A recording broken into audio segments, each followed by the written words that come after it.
हाय हाय। दीदी, आपका नाम क्या है दीदी? मेरा नाम हाँ, Padma. Padma. You staying this house? हाँ हाँ. How many years? How many years? हाँ എനിക്ക് എന്തെങ്കിലും बड़ा दीदी है। हाँ. ए बड़ा दीदी आपका नाम क्या है? Haseena. So are you Muslim community?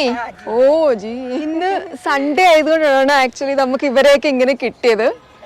Because Sunday is holiday for them. അപ്പൊ നമുക്ക് ഡൗട്ട് ഉണ്ട് എന്താണ് ഇവരുടെ ജോബ് എന്നുള്ളതല്ലേ. അവര് എന്ത് ജോബും ചെയ്യും, കാരണം ജീവിക്കാനുള്ള എന്ത് പണി കിട്ടുന്നോ അത് ചെയ്യും. അവര് വേസ്റ്റ് പറക്കാൻ പോവും, അതേപോലെ ഷോപ്പിൽ പോവും, പിന്നെ ദൂക്കാലിന് പോയിട്ട്, അതായത് മാർക്കറ്റിൽ പോയിട്ട് എന്തൊക്കെയോ ജോലി ചെയ്യുന്നു പറഞ്ഞു. പിന്നെ അതേപോലെ ഇവിടെ ഇരിക്കുന്ന കുട്ടികളൊക്കെ ഇല്ലേ, അവരെല്ലാവരും സ്കൂളിൽ പോകുന്നുണ്ട്. അപ്പൊ ഞാൻ ആക്ച്വലി വിചാരിച്ചു ഇവരൊന്നും സ്കൂളിലൊന്നും പോവില്ലായിരിക്കുന്നതാണ്. But all are going school.